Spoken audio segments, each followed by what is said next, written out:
Welcome to Last Breath Live, where we share strategies, tips, tricks, and tactics for hunting big whitetails, food plots, tree stands, trail cameras, and more.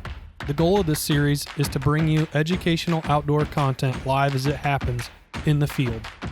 Created by hunters, for hunters, thank you for tuning in to Last Breath Live. Do us a favor and subscribe to our channel. Turn on the bell notifications and drop us a comment in the section below. Okay, howdy everyone. Today, I finally got this bad girl all put together.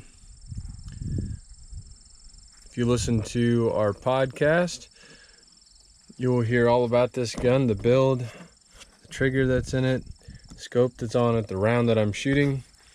Today, I've got it built, put together, and we're gonna put it on paper. So my goal right now is simply 25 yards, cut holes at 25 yards, and then I have a brake coming for it, a custom brake. I'm going to install that before we go any further. So again, I just put it on paper, getting the zero as close as I can, check zero once the brake comes in, and then go long ball. Okay.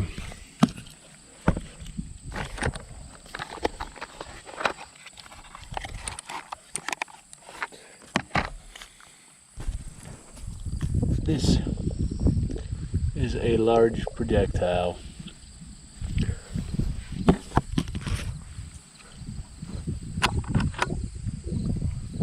don't know if you can see that or not.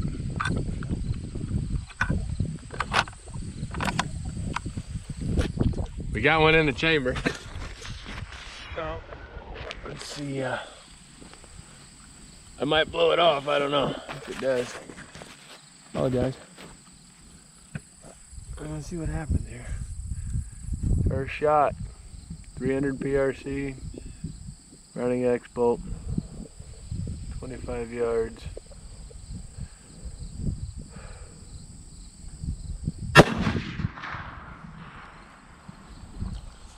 Not that bad. And when I get the brake on it, it's gonna be really manageable. So one thing I'm doing is I'm letting the barrel completely cool down. So I'm gonna give it 2 full minutes between each shot. Something that's important for the break-in period.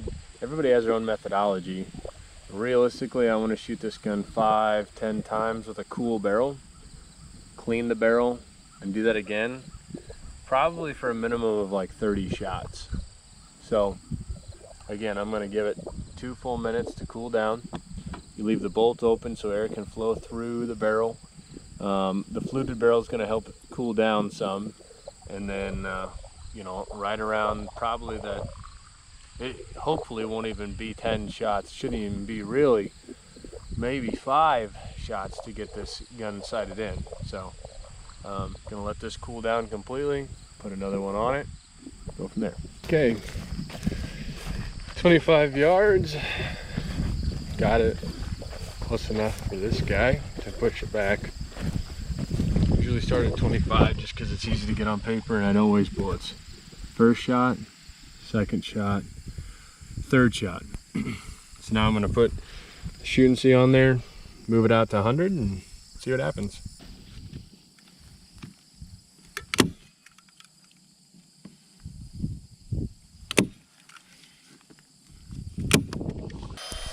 What's up, everybody? It's Saturday, September 19th, and Garrett and I are building, well, starting to build tonight. He just got back from his dinner. It's about 7 o'clock. You can see the sun's going down. But tonight we are going to drill out the frame of this running gear. It used to have an old anhydrous tank on it, and we're going to drill it out. On the sides here, we're going to add doubled up 2x6 right there and right there. Then we're gonna make our joists and put the platform on tonight. So for gun season, we will truly have a mobile blind that we can pull down the road behind one of our trucks. So this is gonna be pretty exciting. And the best part is it is pretty cheap. So here are our materials. So to build this, our platform anyway, we got 4 2x6 by 10 treated. We got 10, which some of them kind of slid. We got 10 2x4x8 treated. And luckily I was home earlier today talking to my dad, and he gave me this extra treated 2x4. And then we got 3 sheets of 1/2 inch, no, sorry, 3 sheets of 5/8 inch thick treated plywood. So this will all be treated, and got some galvanized bolts, deck screws, and everything like that. So she's gonna be able to take a beating from the weather. You're basically just pilot holing the metal out right now.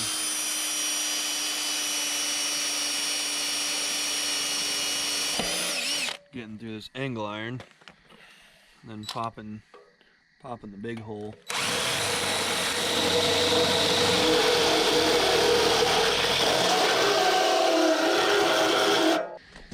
Give her a little check, make sure our carriage bolts fits. It does. Almost done. Okay, so we got this in here. We pulled it. Garrett actually just picked it up, and it's heavy, but it pulls super easy. You can see me rolling it a little bit.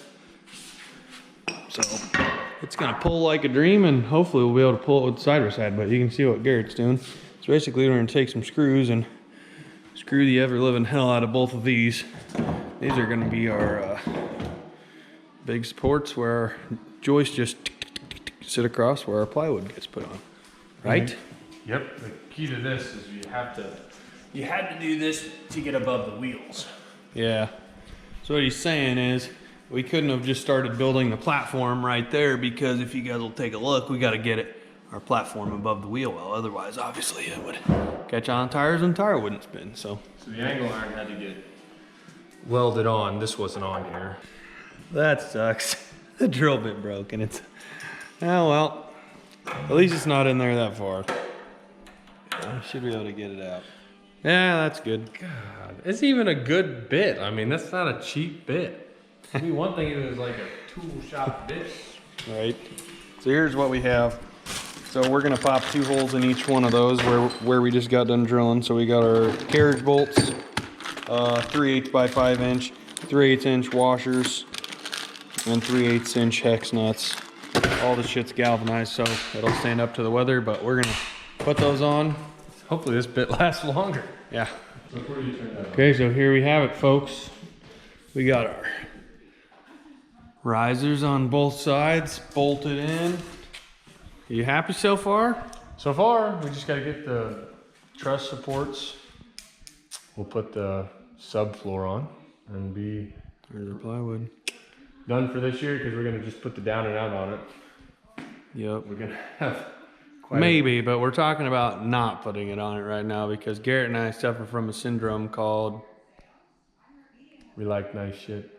Not that the blind's not nice, but the plan is for this to eventually be a 10-foot by 8-foot blind that like 2, 3, 4 people can hunt out of comfortably, and essentially take it wherever we want. But that's supposed to be phase 2 in 21. Now that we're getting this shit on, We're getting the itch. getting the itch. And that's why we're gonna design the floor to see exactly how much it would cost if we laid it out and built it the way that we would want. Yep. We got her all laid out, and the verdict is... It's big. It's bigger than hell. So this distance here is 10 feet. This distance here is 8 feet. So this is an 80 square foot blind. And the last 2 blinds that Garrett and I have built from scratch have been 6x6s, which are less than half of the square footage. This thing is just massive, you know. I mean, you can see that taking this down the road, it's gonna be taking up the whole lane. So I don't know. We're contemplating how much we're gonna cut off. We want it to be deep enough so that way when we're drawing our bow, there's plenty of room and it's deep enough, because we've ran into that with issues with that in the past, where, you know, sometimes our elbow, just because we are a little taller, a little long drawed, we're not little people, so it's hard for us sometimes when this distance, if we're, because we want to make this face the quote unquote hunting face. Where we're at though is like for like hauling it, transporting it, putting it anywhere. It makes no sense to shorten it up shorter than its wheelbase, because that's, you know, essentially the footprint of this blind. The smallest we could make it would be from edge of wheel to edge of wheel, both front and back and side to side. This does have a telescoping axle, but it's as short as it gets. Okay, good morning. Happy September 20th. 10 days for everybody in Illinois, so good luck out there. But here's what we did. So again, we got our running gear. We got our beam. We got a doubled up 2x6. This is all treated wood. And we got our joist hangers on here. We used some big panhead lag screws and secured this. So now we are going to take our sheets of treated plywood, rip them down, build the platform, haul it out to the property, put the blind on it, secure the blind, and then it's going to be ready for gun season, which is what we're building this for. Here it is. So we got our running gear, got all of our plywood on here, got it screwed down. So it's really solid.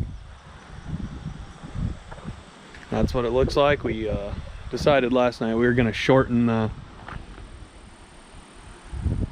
risers on the front so that way it wasn't hanging off. So we actually trimmed 6 inches off this side and 6 inches off this side, so it would go down the road a little bit easier. And plus we don't really need it to be 8 feet wide, because that is really freaking wide.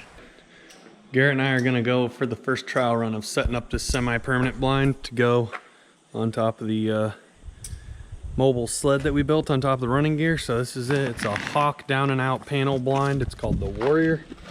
It's pretty big, as you guys can see here. It's about 61 pounds. An old 200 pounds of snow, so that's a good sign. But the nice thing is it says easy set up and take down, and that it can be taken down, set up in less than 5 minutes. So it's gonna be big enough for us both, so we're gonna set a time lapse up and see if we can beat 5 minutes. Just put this blind together. It's pretty sweet, actually. It definitely, there was a learning curve to it, I would say, with the tie downs on the side here. But what do you think? I think it took us 6 minutes to put up. Yeah. And it's pretty freaking solid. So it seems to be really well built, and it's got this nice like door system, so you can actually close it, and then you can open it up, take a tour around the inside. Now it's going to be dark for a second, but the nice thing is that these windows all in here, these windows are magnetic. So talk about quiet, you know, I can't see in there. no Velcro. Like, I can't see you at all. Yeah, Like, that's good. I'm serious, not at all. That's where we'll be spending gun season, in this thing on top of our running gear mobile platform that we built. It looks so small. Yeah. So, oh well, it'll be a good fix for now. So now let's go put it up in the field that we practiced.